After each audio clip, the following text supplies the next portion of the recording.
Paano kung ayaw na niya dahil menopause na siya? Kumusta mga ka-Diskarte Chicks? Welcome back sa ating YouTube channel. Sana ay nasa mabuting kalagayan po kayo ngayon. So ngayon ay sasagutin natin ang isang katanungan galing sa isa sa ating viewer. Paano kung ayaw na niya kasi menopause na siya? Guys, kung ganito rin ang sitwasyon mo o gusto mong malaman paano i-handle to sa future, panoorin mo to hanggang dulo. Baka hindi mo alam pero may mga paraan para mapanatili ang init ng relasyon kahit menopause na si Mrs. Kaya i-like at i-share mo na rin tong video na ito para mas maraming matulungan. So tara na at simulan na natin.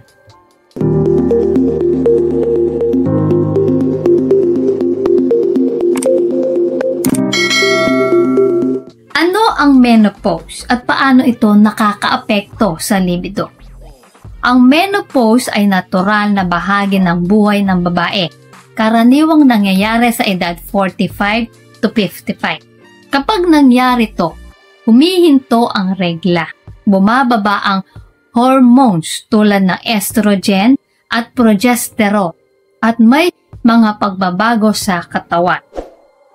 So, anong epekto nito sa intimacy? Bumababa ang libido o interes sa lovemaking. Nagkakaroon ng discomfort tulad ng vaginal dryness. Kaya minsan masakit para kay misis. May mood swings, stress, at minsan kahit pagod lang, wala nang gana. So bakit nagbabago ang pananaw ni misis pagkatapos ng menopause? Ka-Diskarte Chicks, hindi lang physical changes ang dahilan. Psychological din. May mga babae na nawawalan ng kumpiyansa sa katawan nila. Ang iba, mas priority na ang ibang bagay tulad ng pamilya, trabaho o hobbies. May mga nakakaranas ng depression o anxiety, kaya parang wala sa mood palagi. Pero tandaan, hindi ibig sabihin na wala na siyang feelings sa'yo. Hindi ito tungkol sa'yo bilang lalaki, kundi sa pinagdadaanan niya. Pero bago po tayo magpatuloy, kung hindi ka pa nakakapag-subscribe, baka naman, i-hit mo ng subscribe button. Now na. As in now na. So, paano mo mapapanatili ang intimacy kahit menopausal na si Mrs.? Okay, so anong solusyon? Hindi mo siya pipilitin, pero may mga paraan para maibalik ang connection nyo. So number 1, maging maunawain at open sa pag-uusap. Tanungin siya kung ano ang nararamdaman niya. Huwag siyang husgahan. Intindihin mo na maraming pagbabago sa katawan niya. Maging open kayo sa isa't isa tungkol sa nararamdaman nyo.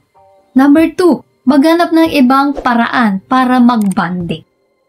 Intimacy is not just about love making. Subukan ng massage, cuddling, holding hands, mga simpleng bagay na nagpapalakas ng connection ninyo. Mag-date nights kayo ulit para hindi mawala ang sweetness sa relasyon. So number 3, may mga solusyon medikal. Pwedeng gumamit ng lubricant kung discomfort ang problema. Kung sobrang apektado siya, pwedeng magpa-check up sa doktor para sa hormone therapy o iba pang pwedeng makatulong. So number 4, iparamdam na maganda at kaakit-akit pa rin siya. Ang babaeng confident sa sarili mas relax sa relasyon. Ipaalala mo sa kanya kung gaano mo pa rin siya kamahal at kung gaano siya kahalaga sa'yo. Ka-Diskarte Chicks, tandaan, ang menopause ay hindi katapusan ng intimacy. Ang mahalaga pareho kayong willing na intindihin ang isa't isa at mag-adjust sa sitwasyon. So, sa inyo guys, anong masasabi mo dito? May experience ka rin ba? O may gustong idagdag? Comment down below at pag-usapan natin yan. At syempre, bago po tayo magtapos, nais ko lang pong i-shoutout ang ating mga masugid na tagapanood na sina Limia Michael Peralta, Reynaldo Mike Dem, Jimmy D. Escabal Jr., John D. Amparo, Harold Barcelonia at kay Carlos Corpus. Guys, maraming salamat po sa panonood at suporta mga ka-Diskarte Chicks. Kung may tanong pa po kayo, i-comment nyo lang po at sasagutin natin yan sa next video.